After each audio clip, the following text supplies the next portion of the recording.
வாழ்க வளமுடன். வாழ்க வையகம். அனைவருக்கும் ஆரோக்கியமான காலை வணக்கம்.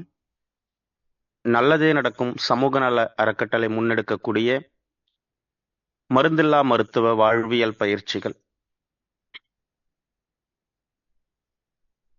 தற்போது நாம் பார்த்து வருவது குழந்தைகள் நலம்.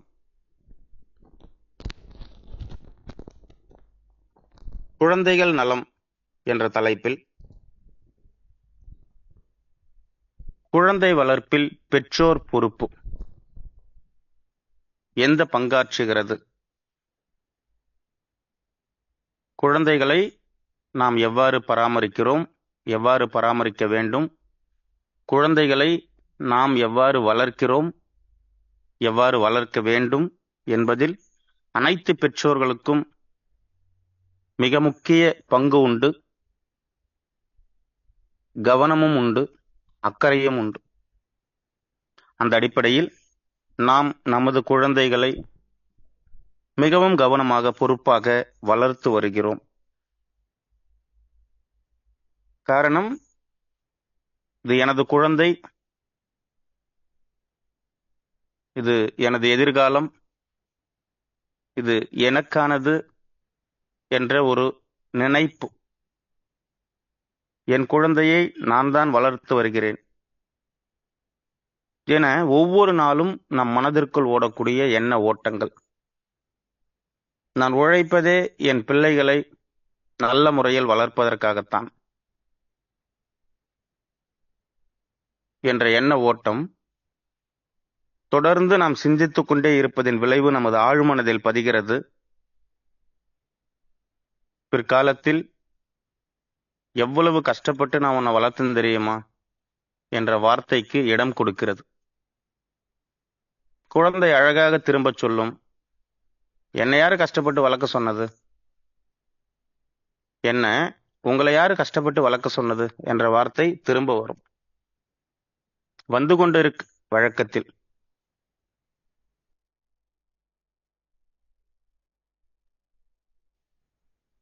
ஒரு உண்மை என்னவென்றால், குழந்தைகளை நாம் வளர்க்கவில்லை, குழந்தைகள் தாமாக வளர்கிறார்கள். இதுதான் உண்மை. அவர்களுக்கு பாதுகாப்பு கொடுப்பது மட்டும்தான் நமது வேலை. விதைய விதைச்சு விட்டுறோம் அப்படின்னாக்கா அதுக்கு நீர் பாய்ச்சி விட்டோம் அப்படின்னாக்கா விதை தானா வளரும், அது செடியாகும். அது செடியாகிற வரைக்கும், அது வளர்ச்சி அடைகிற வரைக்கும் அகத்தில் இருக்கும், மறைவான ஒரு இடத்தில் இருக்கும் பூமியில்.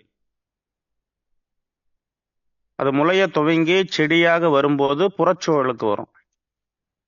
அதுபோலத்தான் கருவறையில் இருந்த ஒரு விதை முளைய துவங்கி அது வளர்ந்து சிசுவாக இருந்து அது குழந்தையாக பிறந்து புறச்சூழலுக்கு வருகிறது.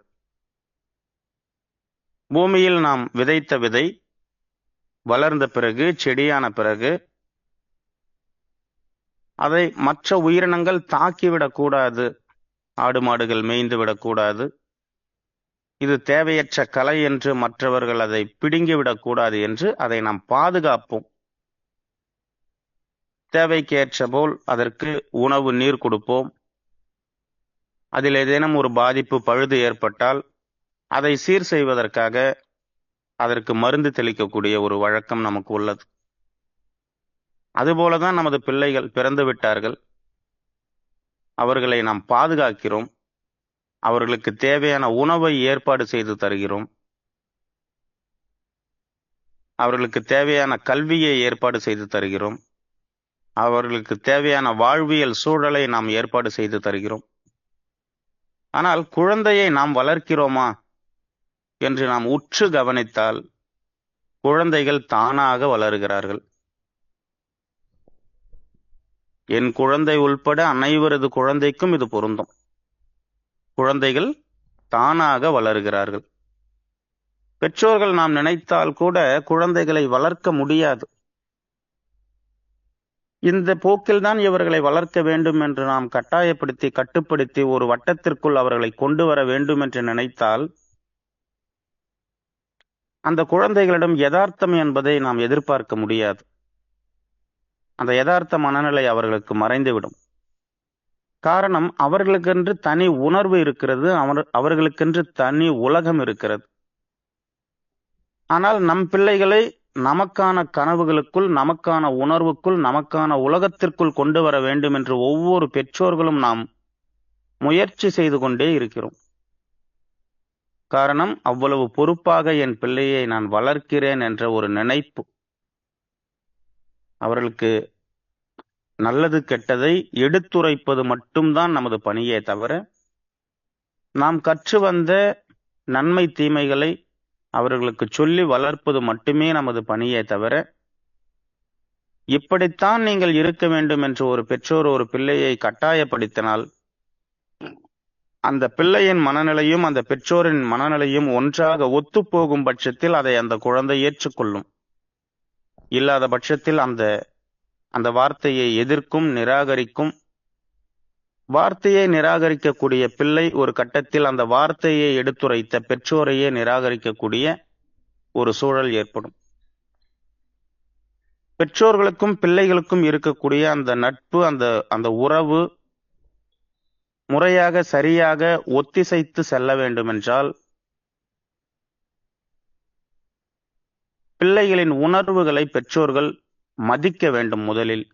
ஆனால் இங்கு வார்த்தைகள் என்னவாக வரும் என்றால், பெத்தவங்களை பிள்ளைகள் மதிக்க மாட்டாங்க என்ற வார்த்தைகள் வரும். இது ஏற்புடையதாகவே இருக்காது. அனைத்து பிள்ளைகளும் பெற்றவர்களை மதிக்கும். ஆனால் பிள்ளைகளின் உணர்வுகளுக்கு மதிப்பு கொடுக்காத பெற்றோர்களது வார்த்தைகளை பிள்ளைகள் ஏற்காது. அப்போ அவர்களுக்கு என்ன தேவை என்பதை நாம் உற்று பார்க்க வேண்டும்.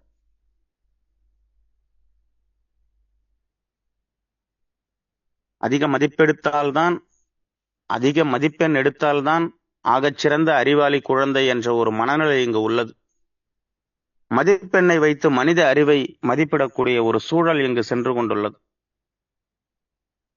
வகுப்பறையில் 40 மாணவர்கள் இருக்கிறார்கள் என்றால், அதில் ஒரு மாணவர் முதல் மதிப்பெண் எடுக்கிறார் என்றால், அந்த மாணவர் தான் சிறந்த மாணவர் என்ற பட்டியலிடக்கூடிய ஒரு மனப்பாங்கு இங்கு உள்ளதின் வெளிப்பாடு, மற்ற மாணவர்களுக்கு ஒரு தாழ்வு மனப்பான்மை ஏற்பட வாய்ப்புகள் உள்ளது. இதை பள்ளியிலிருந்து ஆசிரியர் பெற்றோரை அழைத்து, எல்லா பிள்ளைகளுக்கும் சொல்லித்தர மாதிரி தானங்க உங்க பிள்ளைக்கு நாங்க சொல்லித்தரோம், உங்க பிள்ளை மட்டும் எதுக்குங்க இவ்வளவு குறைவாக மதிப்பெண் எடுக்குது என்று பெற்றோரை அவர்களிடம் சொல்லக்கூடிய ஒரு சூழல் இங்கு நடந்து கொண்டுள்ளது. எனவே நம் பிள்ளைக்கு படிப்பு சரியாக ஏறவில்லை போல, அவர் கவனம் படிப்பில் செலுத்தவில்லை போல என்ற ஒரு மனநிலையில் பெற்றோர்கள் சென்று அந்த பிள்ளையை கடுமையான வார்த்தைகளால்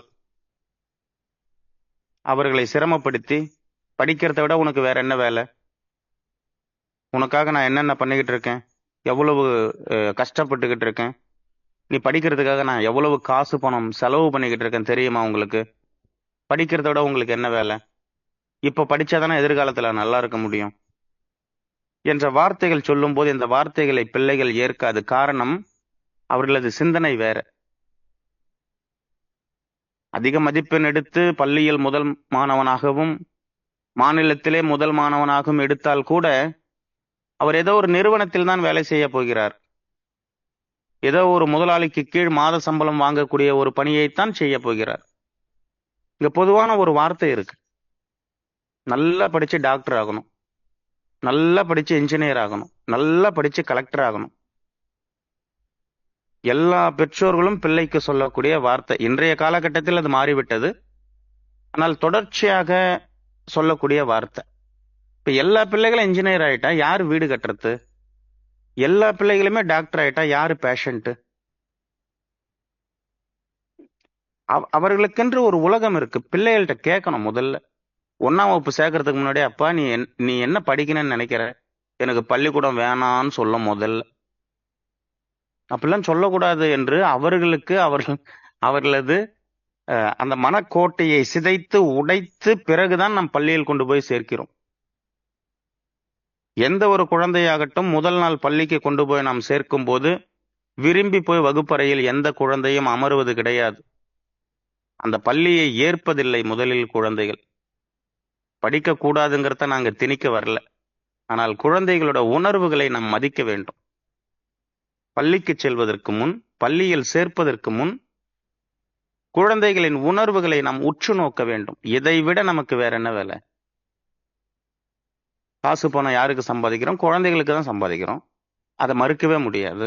ஏன் கஷ்டப்படுறோம்? நம்ம பிள்ளைகளுக்காக தான் கஷ்டப்படுறோம். அதையும் மறுக்கவே முடியாது. ஆனா அந்த பிள்ளைகளுக்கு என்ன தேவை அப்படிங்கறத அந்த பிள்ளைகளிடம் நம்ம கேட்டோமா? கிடையாது. நாமளா முடிவு பண்ணிக்கிட்டோம். மீறி ஏதாவது அந்த குழந்தைகள் பேச வந்துச்சு அப்படின்னாக்கா அதை கேட்க கூட காது கொடுக்காமல், உனக்கு ஒன்றும் தெரியாது, நீ கம்முன்னு இரு, எல்லாம் எங்களுக்கு தெரியும் என்ற அந்த வார்த்தை இருக்கு இல்லைங்களா? அப்ப அந்த குழந்தை நினைக்கும், உங்களுக்கு எல்லாம் தெரியுமா?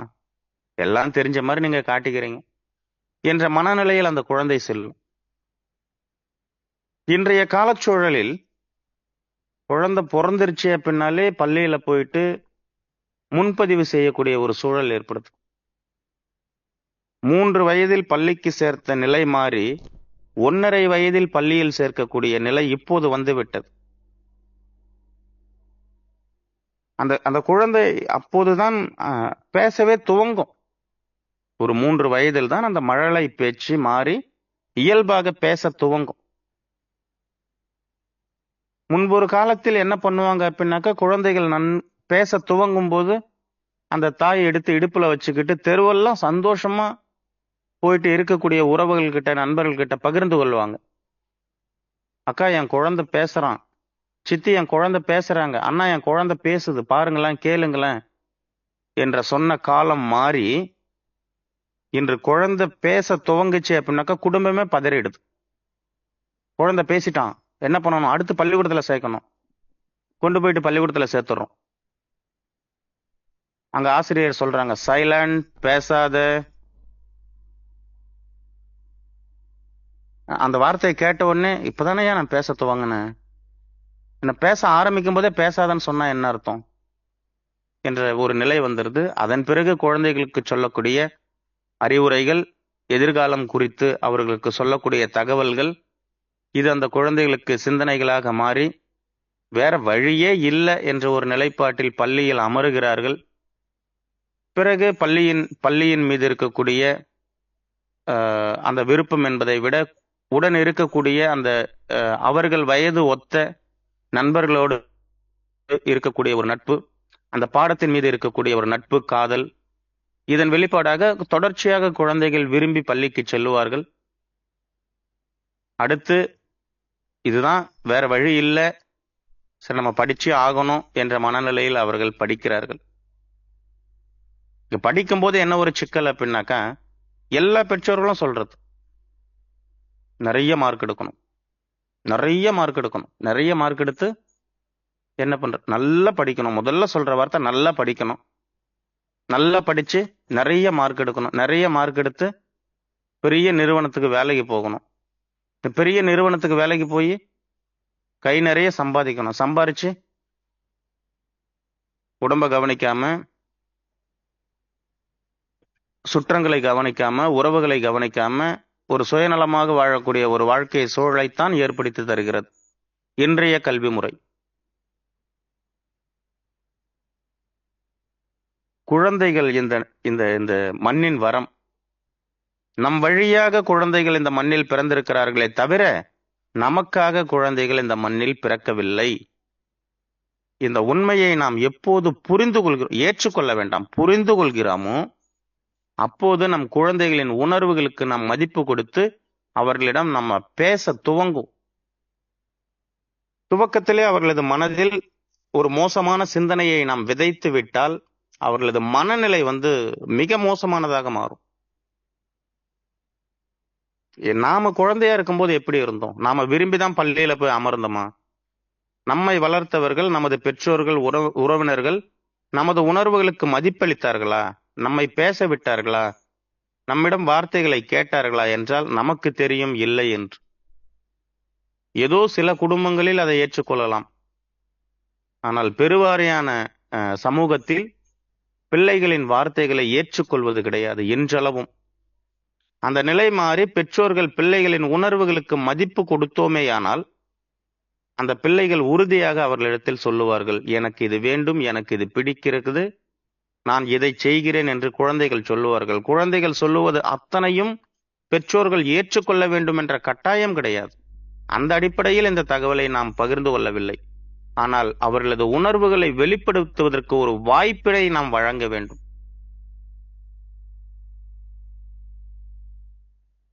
குழந்தைகள் இன்றைய காலகட்டத்தில் குழந்தைகள் பெற்றோரிடம் பேசுவதற்காக ஆவலாக உள்ளது. ஆனால் நாம என்ன பண்றோம் அப்படின்னாக்கா, செல்போனை உத்து கவனிச்சுக்கிட்டு இருப்போம், லேப்டாப்பை உத்து கவனிச்சுக்கிட்டு இருப்போம், அல்லது தொலைக்காட்சி பெட்டியை உற்று கவனிச்சுக்கிட்டு இருப்போம். இந்த குழந்தை நம்மளையே பார்த்துக்கிட்டே இருக்கும். ஏதோ ஒரு காரணத்துக்காக குழந்தை அடம் பிடிக்குது அப்படின்னாக்கா, என்னவென்று கேட்டு அதை புரிந்து கொள்ள முடியாத சூழலில் நம் கையில் இருக்கக்கூடிய செல்போனை குழந்தைகிட்ட கொடுத்து, இதை பாருன்னும். அப்ப குழந்தையோட கவனம் சிதறும். என்ன சொல்ல வந்தோமோ அதை சொல்லாமல் குழந்தை அந்த கைபேசியில் இருக்கக்கூடிய அந்த காட்சியை பார்த்து கவனத்தை அங்கே செலுத்திவிடும். ஒரு கட்டத்தில் குழந்தை ஏதாவது அடம் பிடிச்சது அப்படின்னாக்கா உடனே செல்போன் கொடுத்துரும். இப்ப குழந்தைய கொண்டு போய் பள்ளிக்கூடத்துல சேர்த்துட்டோம். இப்ப அந்த குழந்தைக்கு பள்ளி படிப்பை விட இந்த செல்போன் தான் ரொம்ப கவனத்துல இருக்கும். அப்ப செல்போனே பார்த்து கொண்டே இருக்கும் குழந்தை, தொலைக்காட்சியை பார்த்து கொண்டே இருக்கும். அப்ப நம்ம திட்டுவோம். சின்ன குழந்தைகள் தான் பார்த்துக்கிட்டு இருந்தீங்க, இப்பவும் பார்த்துக்கிட்டே இருக்கணுமா? இப்பதான் ஸ்கூலுக்கு போறோம்ல, நமக்கு ஹோம் ஒர்க் இருக்குல்ல, படிக்கணும்ல என்று அப்ப நம்ம திட்டுவோம். இந்த பழக்கத்தை குழந்தைக்கு ஏற்படுத்தியது யார்? எந்த குழந்தையும் விரும்பி தொலைக்காட்சி பார்ப்பது கிடையாது.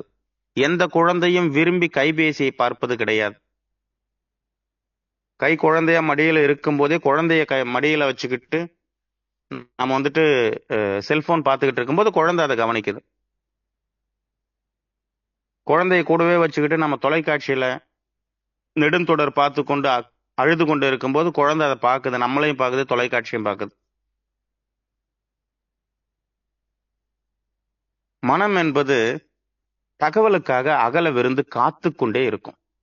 புது தகவல்களை பார்ப்பதற்கு, புது செய்திகளை கேட்பதற்கு ரொம்ப ஏக்கத்தோடு இருக்கும் நமது மனம். நமது மனம் என்பதை விட நமது பிள்ளைகளின் மனம். காரணம், அவர்களது மனதில் பதிவுகள் எதுவும் இருக்காது.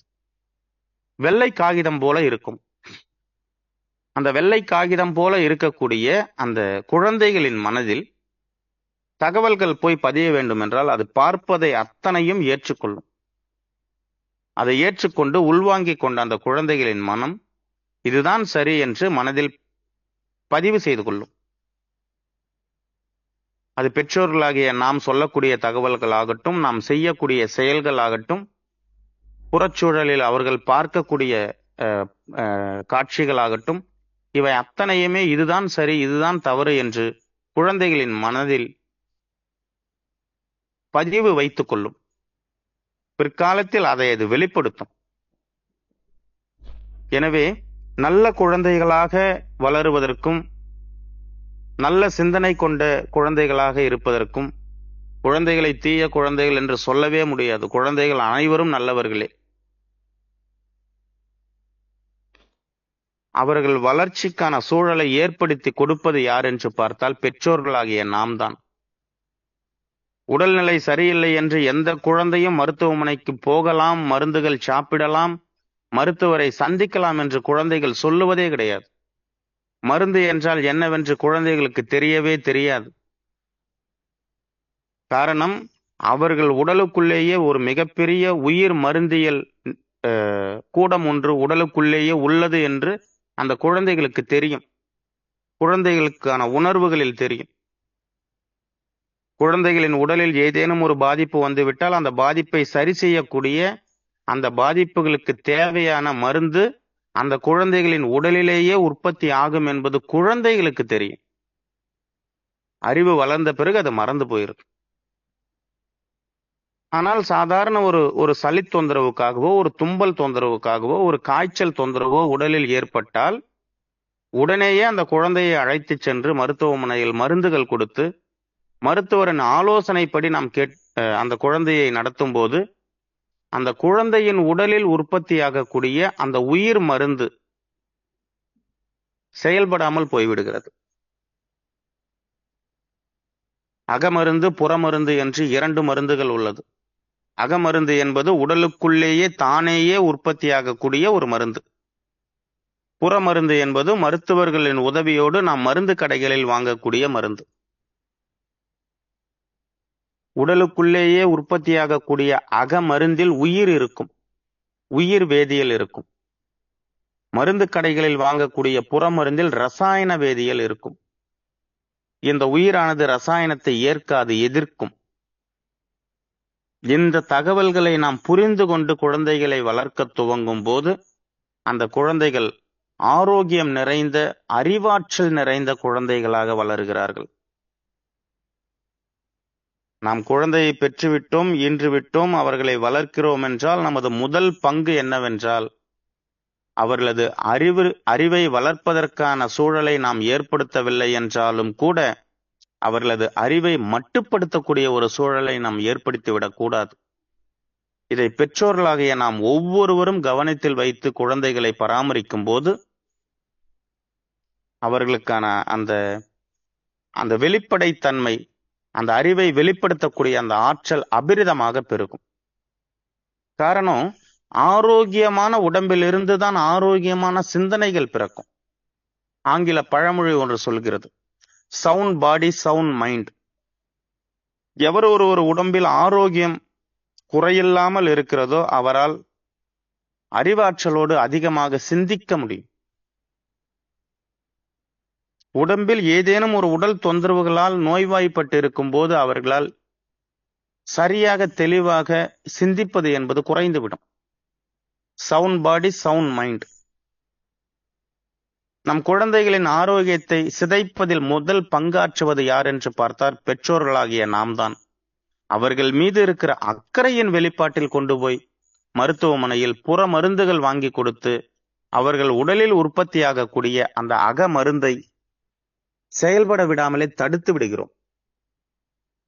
இந்த நிலையை மாற்றி நாம் நம் பிள்ளைகளை புரிந்து கொண்டு அவர்களது உடலை, உணர்வுகளை புரிந்து கொள்வதற்கு ஒரு வாய்ப்பினை யார் ஏற்படுத்தி தர வேண்டும் என்றால் பெற்றோர்களாகிய நாம் தான் ஏற்படுத்தி தர வேண்டும்.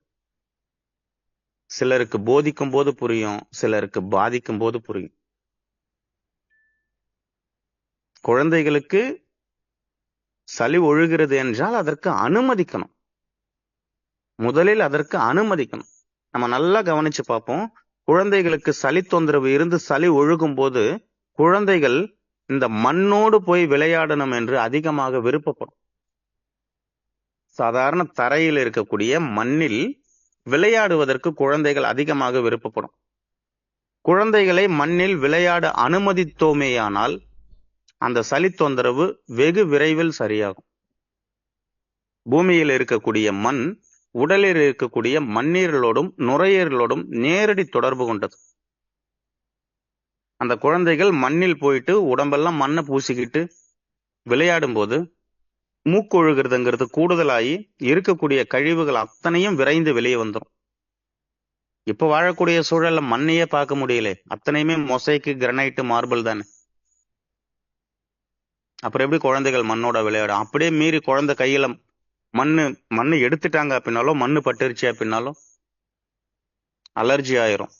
மண்ணெல்லாம் தொடக்கூடாது என்று குழந்தைகளுக்கு நாம் அறிவை கொடுக்கிறோம்.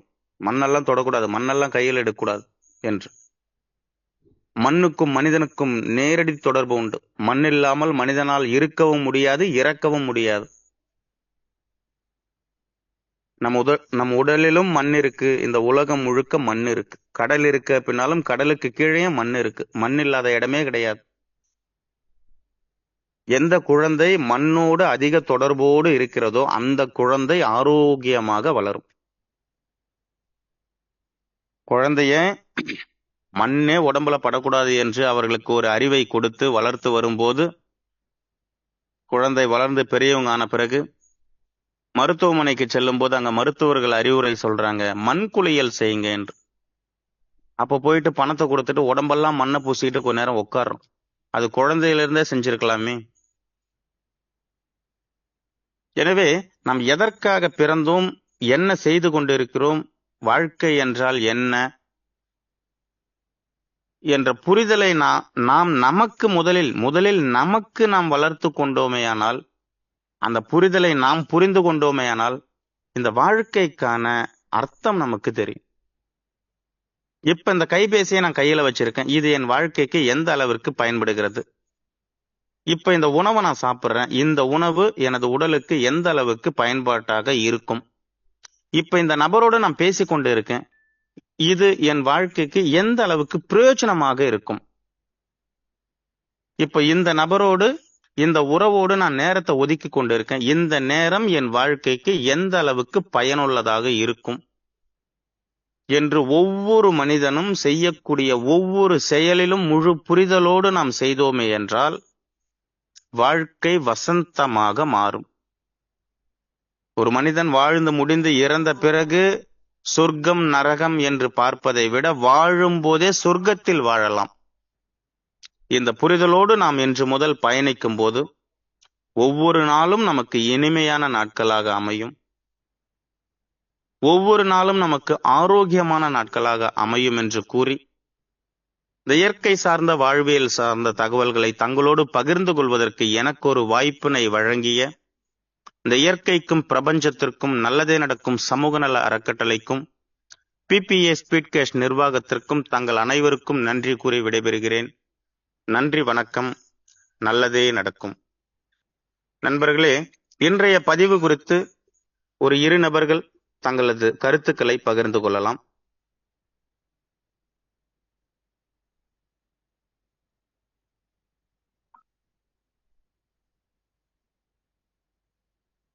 நன்றி. வாழ கிடைத்த மனித வாழ்க்கையை ஆரோக்கியமாக, ஆனந்தமாக, நோயின்றி நீண்ட காலம் சுகமாக சுபிக்ஷமாக நாம் வாழ விரும்பினால் நாம் முதலில் நம்மை பற்றி புரிந்து கொள்ள வேண்டும். நம் உடலை பற்றி நாம் புரிந்து கொள்ள வேண்டும். இந்த வாழ்வியல் சூழலை பற்றி நாம் புரிந்து கொள்ள வேண்டும். வாழ்க்கை என்பது கற்றுக்கொள்வதில் இல்லை, புரிந்து கொள்வதில் உள்ளது. பல தகவல்களை நாம் கற்றுக்கொள்வதை விட நாம் புரிந்து கொள்வதே நம் வாழ்க்கையை அடுத்த நிலைக்கு, ஒரு மேன்மையான நிலைக்கு கொண்டு செல்லும் என்று கூறி, Thiru Arakkonam Ramalingam sir, welcome sir. ஐயா கேக்குதுங்களா? கேக்குதுங்க ஐயா. அனைவருக்கும் உற்சாகமான ஆரோக்கியமான காலை வணக்கம். இப்ப ஐயா எடுத்து கூறிய கருத்தின்படி மண்ணுக்கும் மனிதனுக்கும் தொடர்பு உண்டு என்பது சிறு குழந்தையா இருக்கும் போதே, எந்த குழந்தையும் மண்ணில் விளையாடக்கூடாது, மண்ணில் பட்டா அலர்ஜி வந்துடும் அப்படி இப்படின்னலாம் இவ்வளவு நாளா நம்ம தெரியாம நினைச்சிருந்தோம். ஆனா அதை எந்த அளவுக்கு தெளிவுபடுத்தினார். அதாவது குழந்தைகள் விருப்பப்படி நம்ம வளர விட்டு அறிவுபூர்வமான செயல்களை மட்டும் சொல்லி கொடுத்தா நல்லா இருக்குன்றது தெளிவா சொன்னாரு. அதுக்காக மிக்க நன்றி ஐயா. நன்றிங்க ஐயா, நன்றி. அடுத்து திரு டேவிட் சார், கரூர் கோஹோஸ்ட்ல தான் இருக்கீங்க சார், நீங்க பேசலாம் சார். வணக்கம் சார், கேக்குதுங்களா? கேக்குதுங்க சார். மனித வாழ்வியல் அப்படிங்கிறது எவ்வளவு தூரம் நம்முடைய யதார்த்தமான வாழ்க்கையை விட்டு நம்ம கடந்து போய் அப்படியே வாழ்ந்துட்டு இருக்கோம்.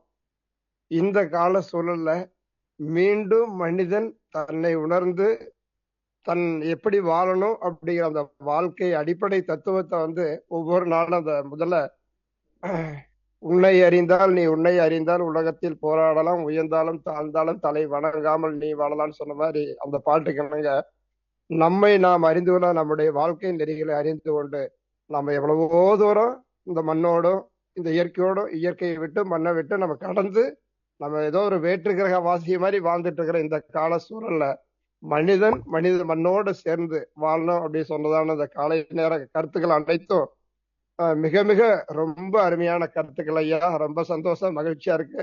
ஒவ்வொரு நாளும் அதாவது இந்த குழந்தைய கடைக்கு நம்ம கூட்டிட்டு போகும்போது எல்லாம் வேணும்னு கேட்கும், இது வேணும் அது வேணும்னு சொல்லி தங்களுடைய கைகளை நீட்டி கேட்கும். அப்ப அது மாதிரி நீங்க சொல்லக்கூடிய விஷயங்கள் எதையுமே தவிர்க்க முடியாது. அவ்வளவு ஒரு கருத்துக்களை அந்த இறைவன் உங்களுக்கு கொடுத்து நீங்க கொடுக்கறது ரொம்ப ரொம்ப சந்தோஷமா இருக்கு ஐயா.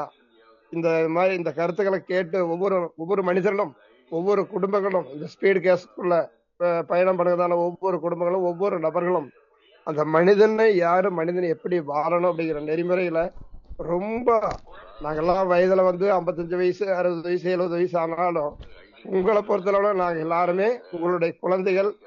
நாங்க இப்போ மீண்டும் உங்களுடைய ஒவ்வொரு நாள் அந்த பாடங்களை கேட்டு வளர்ந்தோம் அப்படின்னு சொன்னா இந்த இயற்கையோடும் மண்ணோடும் கடவுள் விரும்புகிற அனைத்து வகையான விருப்பங்களோடு நம்ம வாழ முடியும். இந்த முழுக்க முழுக்க இயந்திர வாழ்க்கையே போன இந்த காலகட்டங்கள்ல அந்த மனிதனுடைய வாழ்வியலை குறித்து நீங்க சொல்லக்கூடிய விஷயங்கள் 1000% உண்மை. அப்படியே எல்லாரும் வாழ்ந்து அன்போடும் பாசத்தோடும் எல்லாரோடும் நம்ம பழகி, அதே மாதிரி இந்த காலங்கள்ல பொருளாதாரங்கிறது பல வருஷங்கள் முன்னாடி சொன்ன ஒரு பாட்டு மாதிரி, பொருளாதாரத்திலே பொருள்தானே தாரம் என்று சொல்லி ஒரு பாட்டு இருக்கு. அது போல இன்னைக்கு ஈந்திரங்கம் மயமாய் போன வாழ்க்கைய மீண்டும் திருப்பி மனித நேயத்தோட ஒவ்வொரு குடும்பங்களும் அன்போடும் பாசத்தோடும் வாழ அநேகருக்கு வழிவகை செய்ய நமக்கு வாய்ப்பு ஏற்படுத்தி கொடுத்த ஸ்பீட் கேஸ்க்கு நன்றி கூறி, ஐயாவுக்கு நன்றி கூறி, இந்த காலை நேரத்துல நம்மோட கூடியிருக்கிற அனைத்து நபர்களுக்கும், அனைத்து லீடர்ஸ்களுக்கும், அனைத்து அன்பான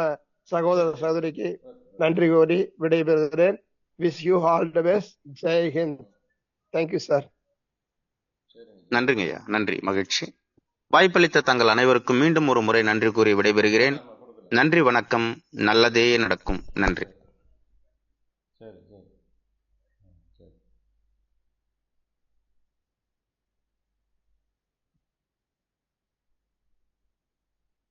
நம்பிக்கை